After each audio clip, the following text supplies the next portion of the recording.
EXP, I've noticed compared to other brokerages, has shown, an importance of a focus on diversity, equity, inclusion. So talk about some of the things that you personally, you wanted to, that some of the changes that you wanted to see happen within real estate. When they hear, oh, diversity and inclusion, they roll their eyes and they're like, oh boy, now, they're going to preach to us about why, we have to do this or we have to act this way or tolerate this or that. Right. And I said, no, it just makes sense because we live in a world and a climate where there are people from, varying backgrounds that can benefit you in your business, not just as a human being in making Absolutely. connections with people, but it just makes business sense as well to reach out to other markets and communities and things like that. So I gave the analogy when you go to a restaurant, right? And the menu has a lot of different items on it, has a lot of variety. That's a good thing, right? Would you want to go to a restaurant and they had all of the same entree all the way down the page? You know what I'm saying? Right. So variety is good.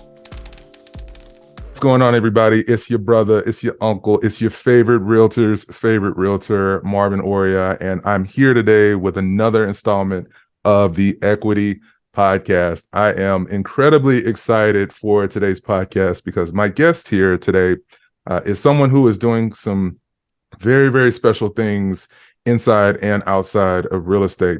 Miss Melanie Thomas is a Florida real estate professional with the number one real estate company in the world. Of course, we're a little bit biased, EXP Realty. So if A this little bit. conversation engages you or, generates questions that you'd like to discuss further, please reach out to myself or Melanie after our call today, because we're going to walk through some pretty cool things that she's doing within EXP.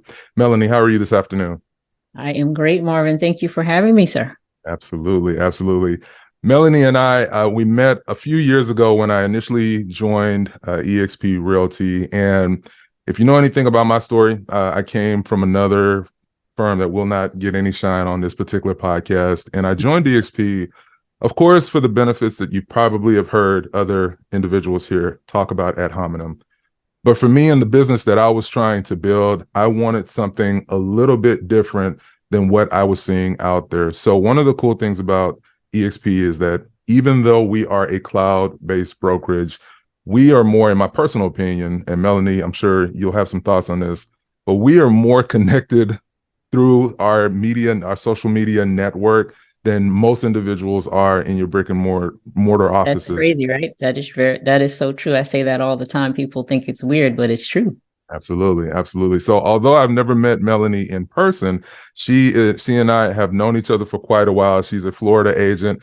Melanie, tell the folks a little bit about yourself, how long you've been in the business, what got you into the business, and then we'll walk through some of the great projects that you're doing here at Sure, EXP. sure. So thank you for having me again, Marvin. Yeah, and it does feel like I know you, even though we've never met in real life, right? So, I am living in Florida right now in a suburb right outside of Orlando called Oviedo, and I'm a native New Yorker, so I don't really claim Florida as my home, but it's my adopted home, right? But I have been here this year, 2023, will be my 20th year here in Florida, so I guess I'm Wow, officially Floridian now, right? absolutely. But I got into real estate. I got my license in 2005. So just to paint a picture of what was going on at that time, I had no background in real estate other than selling and buying houses of my own with other agents. Okay. Um, in 2003, when I moved here, was right at the start of the bubble or the crazy, the last great market that we had before this one, right? Right. And so I basically was like, wow, this is amazing. And so many people were moving here to Florida at the time, and houses were selling like hotcakes. You'd go. I had my house built at the time, and they were like, well, it's going up $2,000 every week. And there were lotteries to get, lots for new construction homes. It was crazy. Wow. So I saw what was going on. I was like, that might be an intriguing thing to try. So I went ahead and I said, let me go get my real estate license. So in 2005, I did that. Started out, well, we won't name companies here. So I started out with a franchise Right. company. I stayed there for like 6 months. And then I was like, oh, I know what I'm doing now. I'm going to go to 100% brokerage. And so that's what I did. I had no idea what I was doing. But over the years, I, moved around from brokerage to brokerage. And eventually, when I was at one of those 100% brokerages and I realized that, you know, I'm not really getting, I'm doing all my own work here. Like what is the point of doing this and just cutting a check to this, broker for whatever? Myself and a partner of mine decided, let's go out and get our broker's license and open our own brokerage. And so that's what I did in 2013. I Okay. opened my own brokerage here in Orlando called Outside the Box Realty. Oh, And nice. we had that I was there for 5 years. And so I was introduced to EXP in 2017 by a former mentor of mine, who is also my sponsor now. Spoiler alert, Yeah. Mitch Riback. And he sent me the video, and I was like, what is that? What is this? I'm not interested in this. And it took me about 6 months to finally pay attention to it. Right. And then the only thing that really pushed me over the edge was my broker partner. Her husband retired. He was an attorney. She moved to South Florida. So she wanted to leave the brokerage. So I was on my own at that point. So you talk about connection. So I started feeling a little, burnt out or whatever. And I said, well, let me give this EXP thing a try. Right. And I said, does it really make sense for me to do this? I'm used to, I have my own company and, I built this blah, blah, blah, blah, blah. But then Right. when you just did the math, it made perfect sense, because the first thing was like, well, why would I want to go on a 80-20 split when I own my own brokerage, I get 100%. But then when you do the math of what you're paying for a commercial lease, what you're Mhm. paying for all the broker tools that you have to pay for technology wise, it came out to way more than what I would pay in a cap to EXP. Yeah. So when you sit down and think about it just logically that way, financially, it makes perfect sense. And then if you want to still have agents under you, you don't have the responsibility and all the liability that comes along with Yes. managing agents, as anybody who's been a broker knows. So when you actually take your ego out of it and think about it logically and financially, it made no sense not to come here, because this model is made for anyone who has that broker mindset and Yeah. doesn't want all the overhead and the pain that comes with having to manage an office, which is trying to find profit that way is very Right. hard to do. So here I Eh, am. So that was 2018, and now we're what, 2023. Yeah. I'm still here. So That's yeah. awesome. That's awesome. And I think it's very key, specifically speaking to you, Melanie, because as you mentioned, you are a broker, and you came into EXP from that perspective. So I do want to unpack that just a little bit more, but you are absolutely right. There are a lot of big teams, big boutique brokerages, and other individuals and agents and super teams and all that are joining EXP. And this isn't, no, this isn't a plug for EXP. If you're happy with the brokers you're at, cool. But just understand that success leaves clues. And if you check the statistics, I watched the statistics earlier this week as it relates to some of the other brokerages that are out there and how they are performing in the current market that we're in nationwide. EXP is leading the pack in a number of metrics that other big box brokerages and franchises just quite frankly are losing money. Our company is making money. So that's something that you may want to explore further. And we'll put Melanie's information in the show notes of this podcast. We'll put my information in the show notes of this podcast.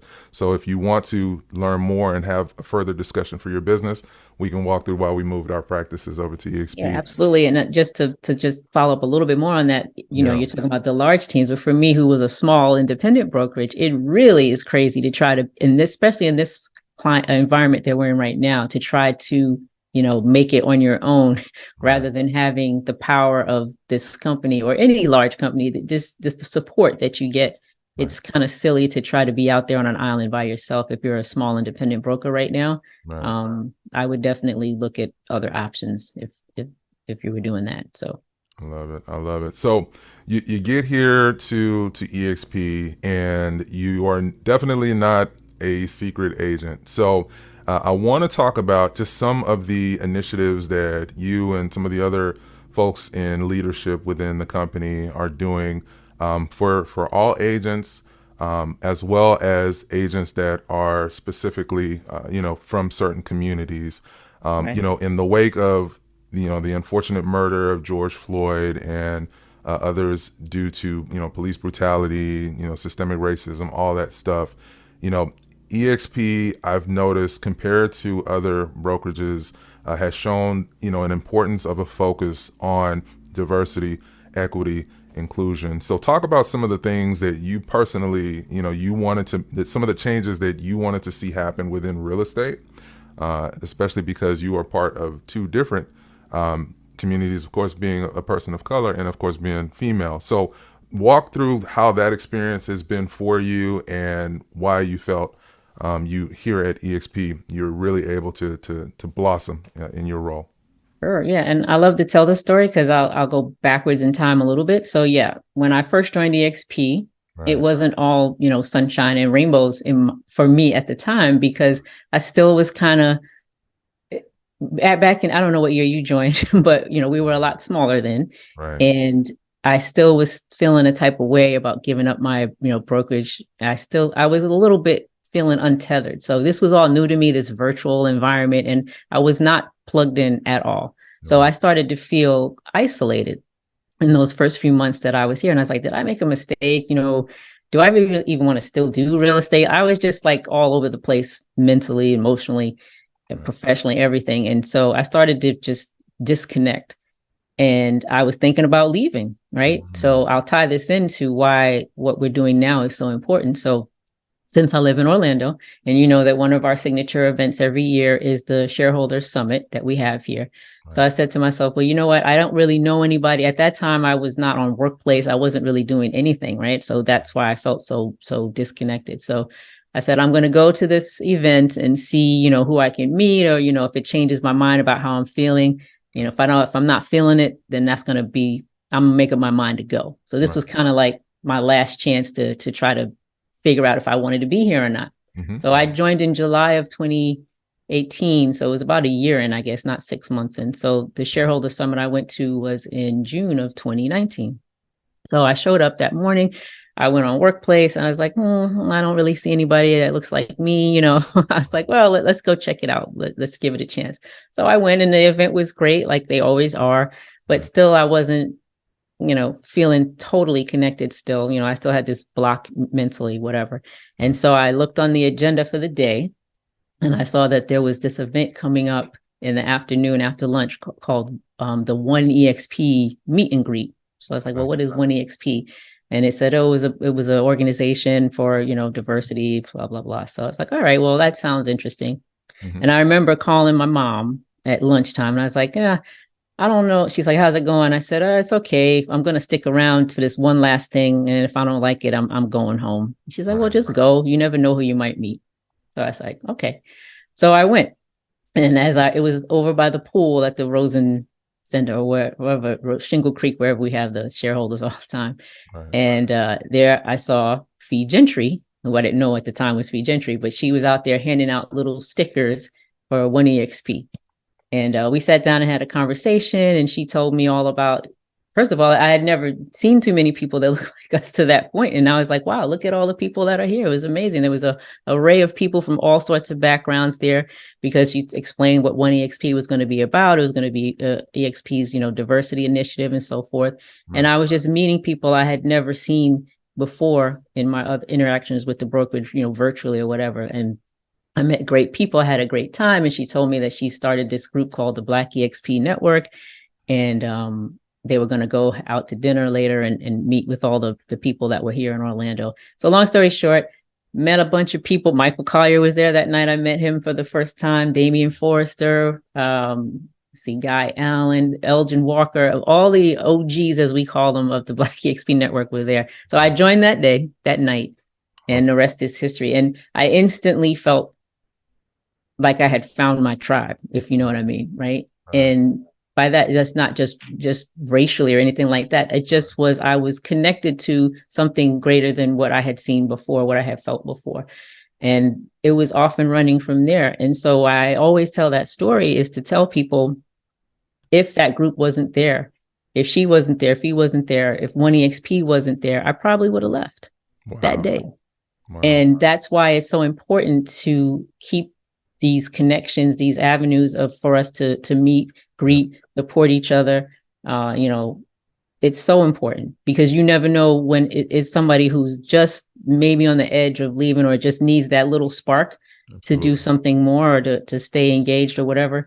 And it's easy to do, and it's important. And so from that moment on, One EXP has grown tremendously into all these other different, we call them now resource groups. Right. We have EXP Seniors Network, the Military Network, Yep. EXP Latino, EXP Asian, and just about anything. It's not always based on a racial identity or anything like that. Right. Um, so if you can indulge me a little bit, so after I got part of the group, one of the first events that I participated in was a we call it the State of Black Real Estate or something like that. So I did a presentation on diversity and why diversity makes dollars and cents with a Mhm. dollar sign, right? Okay. Because what I felt at the time, and I still feel to a certain extent now, a lot of people look at when they hear, oh, diversity and inclusion, they roll their eyes and they're like, oh boy, now, they're going to preach to us about why, we have to do this or we have to act this way or tolerate this or that.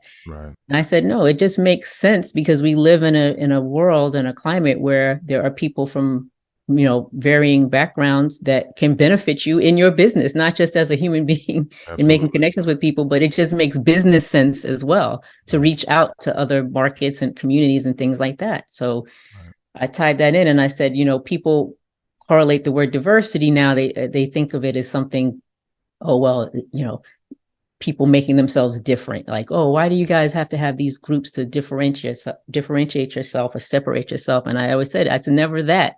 It's I said using different, I say variety, right? So I gave the analogy when you go to a restaurant, right? And the menu has a lot of different items on it, has a lot of variety. That's a good thing, right? Right. Would you want to go to a restaurant and they had all of the same entree all the way down the page? You know what I'm saying? Right. So variety is good. Instead of saying different, because then sometimes people say something is different, that's not always a positive connotation, right? Because if I gave the example, like if you went on a date with somebody and after the date you ask your friend, well, how was the guy, how was he, and she says, well, he was different. You know what I'm saying? That Right. usually means it didn't go so well, right? So Right. instead of focusing on what's different, I just focus on variety. That's how I like to look at it. So the more variety you have, the more flavor you have, the more experiences you can share. I think that's a better way of looking at why it's important to have quote unquote diversity and inclusion. And I think it's key to remember, guys and gals listening, that when you have that variety, as Melanie indicated, you now have perspectives that if you grew up in your little box or your little neighborhood, you may not have any earthly idea. For example, I'm from Texas originally, Houston, now living in Atlanta, Georgia. So my perspective growing up in Houston, for example, is a lot different than how it is growing up or being here in Atlanta, Georgia. And those are just states that are about, a couple hundred miles away from each other. So if we're talking about different communities, there is something that I can learn by having a conversation within within the group or whatever, from an ally, for example, which the Black EXP network is. It's not just Black agents that are in there. Not at we all. we have folks from a variety of different communities that consider themselves allies, that are lending their ear, lending their support, and understanding. And I think it's very, very important, Melanie, that in this world that we live in now, and I'm politically agnostic. I don't care one way or the other. I'm critical of both sides, but there's this word called woke culture and all that stuff that's going out now. And some may see a group like ours as just another quote unquote woke group. But I think what we have to start to realize in this world we live in is that we need to seek to understand versus trying to be understood. So having a group like this, having conversations about, was my client's appraisal appraised at a certain way because of how they look? There are verifiable stories out there that have happened where an African American couple's home was appraised at a different amount when it was a bunch of pictures of them in the home than when they brought their white counterpart or friend to represent them as the owner in the home. So these are things that they're not just happening in a vacuum. It's real. And so by having a place which is a safe space, I've never felt like there's any judgment or anything in this particular group. It's always been just a place that's just open, engaging dialogue, learning about experiences of other agents, not just of color, but allies as well. And I think it makes us just stronger as real estate professionals because we can serve a myriad of different clients. And, Mhm. that's just the power of the group and what you guys are doing. So I appreciate And I that. mean, can we keep it real here, Marvin, a little bit? Absolutely. That's what it's All all right. about. So people say again always, well, why do you have to separate yourself? Again, we're not separating ourselves. Right. We're introducing ourselves to a broader audience, right? Our culture, our ways of, our flavor, whatever you want to call it. But Right. let's be honest, the experiences we have can be different. It's not always, but it can be different. I think you've spoken to this before about things like door knocking. All right. Oh, If yeah. you're a 6 foot something Black man, Right. there are, let's be real, there's places where it's probably not prudent for you to go knocking on folks' doors. Absolutely. That's just a fact. So people who, if you want to live with your head in the sand and pretend that these things aren't real, they are real. There are certain things that we have to consider that other agents may not. The I've heard, I can't tell you how many times I've heard agents talk about, agonizing over, should I put my picture on my for sale signs, or Yeah. Yeah. something that somebody else wouldn't even think that would ever be something to even wonder about, right? Of course you would. Is my name too Right. Do I need to this change my name? Do I need to right, shorten it to something else that doesn't sound ethnic or whatever? And right, so those things are real, but by the same token, we don't. The mission that Fee Gentry, when she started this group, was her intent was never to. It's not a pity party, right? right, We're not here to woe is me and, well, these are all the things that obstacles in my way. Okay, the obstacles are there. We all know that. That's fact. Like what you just said, that still happens today. That is a real thing with appraisals and things of that nature. Redlining, all that stuff is still here. All right, well, what are you going to do about it? Okay. The whole reason why this group is important, because it's a support base for people to share their experiences and say, this is how I overcame this, or this is what I'm doing. I'm over here crushing it. There are so many amazing, and Marvin, like you're one of them, in our group, just killers in there, people who are crushing their profession in real estate. So it's to show people all the time that there's nothing that can stop you from doing what you need to do and what you want to do, I love it. especially if you have the support and the examples to follow. And so that's where we always like to focus. So, because, let's be honest, people can sometimes get bogged down in all of that, Right, you know, well, this happened, this is going on, and I'm angry about this. Okay, that's great, but we're here to do business. So we stress that in our workplace, that it's about business. It's not about going on here and talking about what's going on in right. politics, and keep that on your personal page. you Absolutely. know we will talk about the things that affect our business, but we don't dwell on that, because we always stress excellence and Right. achievement, not woe is me. So that doesn't help anything, and that doesn't move us forward. And so that's kind of where our mindset is in the group. And people like that. It's inspiring, and it keeps you positive, in a positive state of mind. And there's nearly 5,000 members so far. If last time I checked, like Well, yeah, 4,000 I something. mean, we're across different platforms. So within the XP, in our workplace group right now, we're around 4,300 or so. Yeah. We've lost some agents as a company overall. The industry is taking a little bit of a hit right now. So that's why even it's more important than ever for us to keep this going and keep the growth and engagement and get out in the real world to let agents know, hey, there's a place here that you can call home, that we're doing things and supporting you. But yeah, we have also our external social media channels as well. So all told, it's probably closer to 7,000 or so total. Wow. Yeah, And and we like to get it. The mission was to get to 100,000 agents by 2030. So I think let's we can get do going. that. We're going to Why put not? all of the social medias for the Black EXP network. Like I said, it's completely open to anyone to join. Of course, if you are an EXP agent or you'd like to become an EXP agent, you can join the actual group on Workplace. But as Melanie said, there's a Facebook group, there's an Instagram Mhm. page. I try to keep up with all of Yes, them. YouTube. YouTube channel as well. Yeah. So make sure that you are tapped in. And what I want to talk about as well to that subject, and if you are watching the YouTube channel, the podcast on YouTube right now, hit the thumbs up button. Let us know your questions in the comments. Of course, this isn't live, but myself or Melanie will jump in and answer any questions you may have about some of the other, DEI initiatives going on within our brokerage. But I want to talk about, because I am an alumni of a particular training program that. So the cool thing with EXP, like many other brokerages, is the training. So if you're a brand new agent, one of the selling points of XYZ big box brokerage, XYZ franchise, they talk about the training, the training, the training. I found it to be very much antiquated in a lot of the trainings that I was a part of in the previous brokerage that I was with. But here at EXP, all of the trainings are led by individuals that are high performing. Now, within the Black EXP network, we have something very special and very unique called the Agent Accelerator Program. And I am an alumni of that program. Melanie, walk through why that was something important for you, Fee, and the other leadership to create not just a training. Of course, agents can go to the main trainings offered within EXP, but to create the Agent Accelerator Program. What was the impetus behind it? And talk through some of the success stories from it. Sure. So it was kind of originally, the brainchild of Damian Forrester, Okay.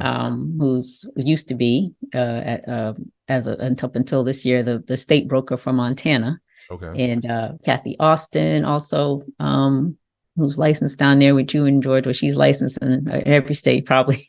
She's Okay. the hardest working real estate agent in America.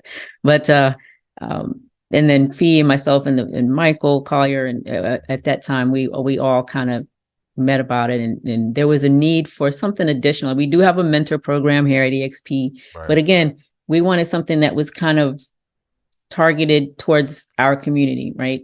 And it's not just for us, but it was just to address the special, sometimes, challenges that we might have, or just, Right. again, going back to wanting to show these agents here that there are people that look like you who are excelling in this industry, and they're going to give back to you and teach you what they know.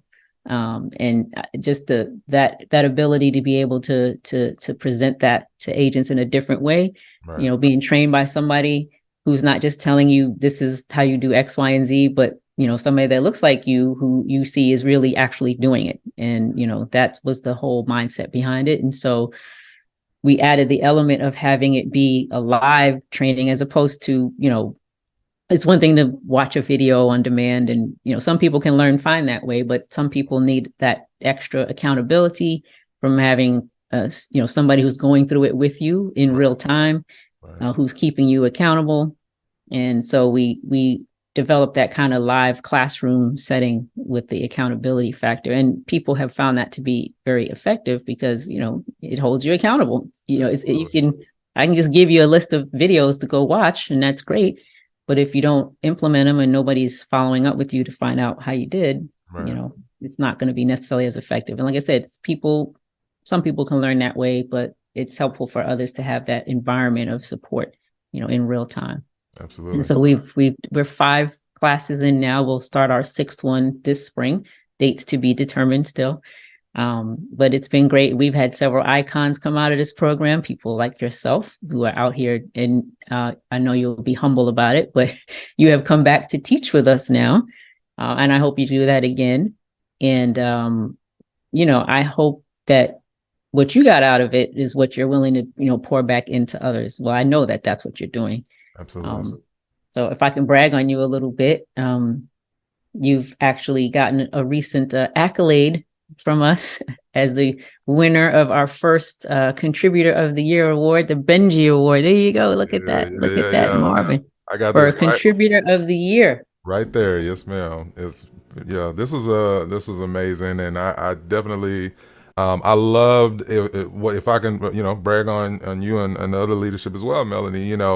The amount of initiative and creativity that it's really an amazing experience being part, of the Black EXP network and the Agent Accelerator program, because you really, really, you have no excuse not to succeed in within our brokers, because you have training that's catered towards, of course, just being a real estate agent in general. And then you've got trainings from, again, as you mentioned, folks that come from the communities that you come from, understand the nuances and certain scenarios and all that, and have given strategies on how they are still able to succeed around that. And the Benji Awards, which was streamed live on the Black EXP Network YouTube channel, so you guys go check it out. I will. EXP Network's YouTube channel. The EXP Network. Thank you. You're right. Yes. The main EXP channel. So I'll put the link to that in the show notes of this podcast, so you can check it out, and you will see it was all virtual, all through, streamed in, but you felt very, very proud. My wife and my daughter, for example, they were clapping, downstairs in the audience, in the virtual audience, and it was so much love that I saw in the comments from lots of people. I had my family tune in from all over the United States, Oh, and wow. that's just something I'd never gotten from any other brokerage. And in addition to that, the consistent level of, okay, what are we going to do for this next class session? Because each time the classes appear to get larger and larger, if I'm not mistaken, and it's the talent and the educators that you bring in for the weekly classes are top tier, high level agents and other marketing individuals, money people, people from other aspects of business and real estate, not just EXP agents within the accelerator program. So I'm glad to know that there's one coming up. So if you're watching this, you still have time to join EXP to hopefully get in on the class. Are there any special requirements for folks that are interested No. in jumping in? Well, the only requirement, you obviously have to be an EXP agent. Right, And then you just have to be a member of the Black EXP Network, which again, like we said earlier, doesn't mean you have to be Black. Anybody who's a member right, can participate in the class and has and will continue to do so. We have diverse people in that class because it's a great class. And just to follow up again on what the support that we get from the company, right, they have been with us the whole way through, giving us any support that we need as far as, technical assistance. We have our own hall now in the virtual world called yeah, BEN Hall. yeah, And they support us through all of our initiatives. We just wrapped up when you got that award. It was part of our Black History Month event that you're talking about. And so we have 100% support and backing from our company, which is amazing. And, I don't know where else that's happening, but that's why I am always proud to say that I work at EXP. No place is ever going to be a perfect, right, but all you want to know is that people have your back, right? absolutely. And I think our leadership is always thinking of ways to, like we always call us agent centric. Right. That's just a fact. It's we have the receipts to show for it. So I love it. I love it. Now, switching gears for a moment here, Melanie, I want to talk through, as a real estate professional, why do you think, because you've worn multiple hats, not just real estate agent, but also broker and broker owner, why do you think real estate agents fail, generally speaking, and what's some advice you can give in the current market that we're in and beyond, because you've seen, I'm sure, several types of markets. Why do folks fail, and what can they do to succeed going forward in the new normal?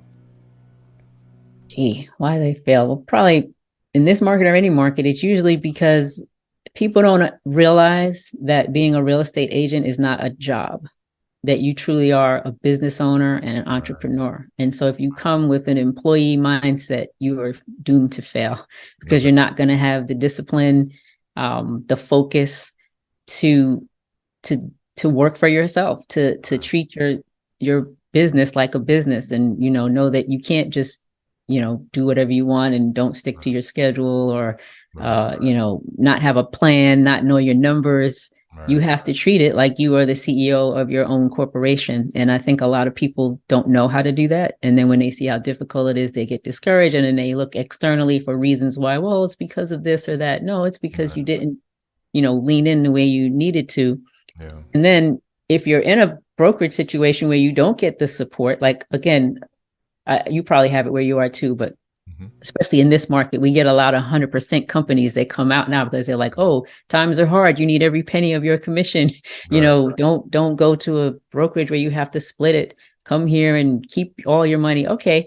But if that comes along with no support, no guidance, no education, no training, no mentorship, Right. then 100% of nothing is nothing, Right. right? And so if you don't surround yourself in the right, and many agents don't, because they come in, if your first question as a when your license is, the ink is still wet on your license, is what's the commission split, then you don't get it.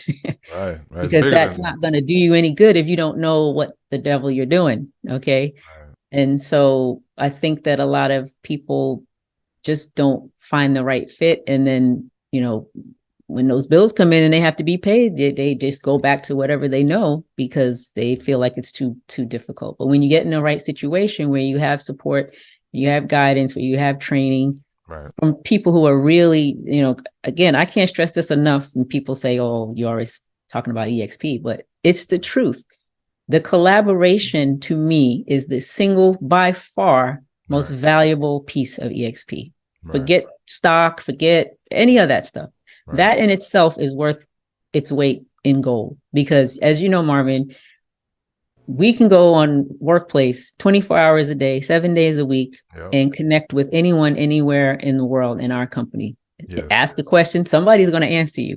Yep. Get a referral. I don't know how much money you've made from referrals. I've gotten plenty of referrals. Just the Quite a bit. connection and collaboration, right? And from people who will share. I don't know if you went to the regional rallies that we had this past week around the country, if you got a chance, but we had one here in Orlando. Right. And literally, the access that we have to our leadership is unprecedented. You can't tell me that exists anywhere else. After at our rally was our CFO, Jeff Whiteside, and just sitting there eating at afterwards at the lunch, just hanging out with everybody. Right. Ask him anything you want. He's right there, accessible Right. to you, whether you were an agent who joined yesterday or Right. if you've been here for 10 years. And that's how it always is at all of our events. Glenn Sanford, our CEO and founder, is always available and accessible.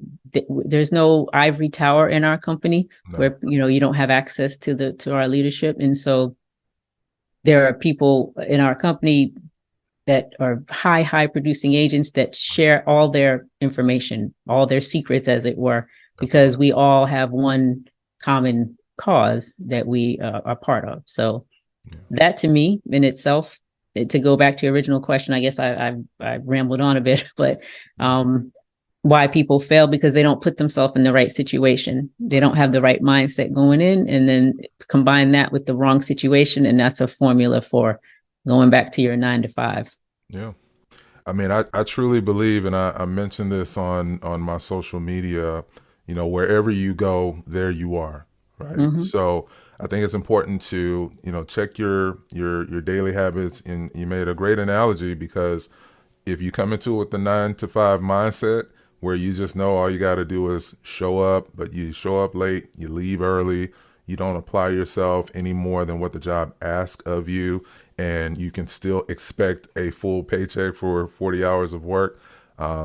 Yeah, there's consistency in that, but there's also a ceiling to that. And eventually, especially in this economy that we're living in now, service-based business is going to be the way of the world, with all of these layoffs and all that happening. No one can lay you off as an entrepreneur, because that is what you are as a real estate professional. You are an entrepreneur. So as hard as you're willing to work, and I believe in working smarter, not harder when I say that, but as creative as you're willing to be, being on social media, being active in the workplace group, for example, people are going to start to notice you, and they will see you as the go-to person if they have a client that's looking to relocate to Georgia, for example. I talked with Mike Collier, who's an agent here, and he talked about how because of his Disney background, for example, again, because he's present, you see his face quite a bit, not just on Workplace, but on his social media as well, that Mm-hmm. he is now the Disney guy. So he is a resource for a lot of It's people. definitely that. Definitely that, because he used to work, for those that don't know, he used to work at Disney. So, I think it's important to, in the new normal, you have to be as engaged as possible. And it does get nerve wracking. It is scary. But I always tell people, you got to choose your uncomfortable. So for me, one of the ways that I do it is, through podcasts like this, through social media, things of that nature, because and I get ideas from others. And to your point about the collaboration, questions that are asked within our group, I'm like, you know what? I think that would be a good question to answer on a social media post and things of that nature. So I just think that, it takes a village to raise a child. It takes a tribe to grow and scale in the life that you're trying to lead. And you can't do it. You can't do it by yourself. You can't do it by yourself. So you make a great No, point on that. now more than ever, I think with the climate that we're in right now, it's never been more important to have a tribe, because it's hard out there. There's no question. I mean, that's not, feeling sorry for yourself. That's the truth.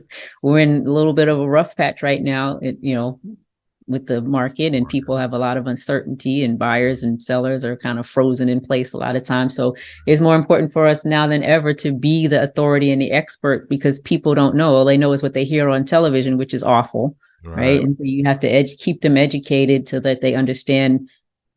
Somebody once told me, like, stop, don't worry about what's going on in the White House, just worry about what's going on in your house. Yeah. Because ultimately, everything is local, right? So all of that stuff that you see on TV probably has very little, at the end of the day, to your everyday life. So that's just what we have to keep telling ourselves, to stay focused. So I love it. I love it. Melanie, give the good people, as we land the plane here, give the good folks listening, for both buyers and sellers. And I always ask every realtor that I talk with, what are some words of encouragement? You kind of touched on it a moment ago, but what are some words of encouragement for buyers and sellers that are dealing with a level of uncertainty, and give some words of encouragement to other real estate professionals out there? Sure. So can't stress enough that no matter what in the history of our country, right, no matter what's going on, the one constant is that we all have to live somewhere, right? We all have to have a roof over our head. Yep. So the stock market could be volatile, doesn't matter, whatever, up, down, all around. Right. Real estate, unquestionably, over time is always going to be the safest, the most stable investment that you could ever have. Right. Whether it's, owning rental properties because people can't afford to buy, they're still going to rent. So there's going to be some kind of real estate transaction going on always and forever, right? Because as long as we have to have four walls and a roof, somebody's going to have to make that happen. Right. So when you're in the business side of it, you can choose whatever, you can pivot whichever way you need to go, depending on what the market's doing. But there's always going to be an avenue to make profit and do business, because that is something that will never change. And so there's nothing to panic about. People are still buying, people are still selling, people are still moving, people still relocating to jobs, whatever, that stuff still goes on. So just turn off the television, go in your MLS if you're an agent, look how many deals closed in your market this week, and ask yourself, well, somebody's doing that. Why wasn't it me? Right? Because unless somebody can show me a week where there were no houses sold, then I'll panic if that happens. But I don't know if that's ever happened, right? And so stop wringing your hands and just get to work, because no matter what happened, the market will shift. There'll be another lane to go in. When it happened in 2008, what happened? Okay, everybody learned how to do short sales and became REO agents or whatever. There was a lane for that. Those that didn't, they went back to the 9 to 5, right? Because they weren't able to shift. So like I said, it's peaks, valleys, you just ride them out. There's always going to be an avenue to make revenue in real estate. That's just, it can't be any other way. Like I said, as long as we have to live, under a roof. I love it. I love it. So stay nimble in all areas. Right. Stay nimble. Absolutely. I love it. I love it. Well, Melanie, thank you so much for talking to the audience today on the podcast. Let us know, if you're, again, watching this on YouTube, what were some key takeaways. We talked about the amazing connections that you are able to make, within the brokerage. And if your brokerage has that, fantastic. But if it does not, and you do feel like you are an island unto yourself, seriously consider, just have the conversation with either Melanie or myself, book a call, learn more about why a broker owner transitioned. And as you mentioned, you put that ego aside. You are still an owner, but you're an owner in a larger growing, organization. And I'll take the Jay-Z analogy.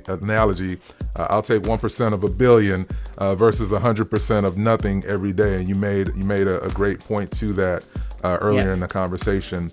But have that conversation in the new year. If you're not getting the support that you need, we will tell you exactly, and we can show you verifiably the ways that agents here are supported and put in position to succeed. So thank you again, Melanie, for talking to the audience. Thank you for tuning into today's Equity Podcast. And this is your gracious host, your uncle, your nephew, your favorite realtor's favorite realtor, signing off. Thank you again, Melanie. Thanks, Marvin.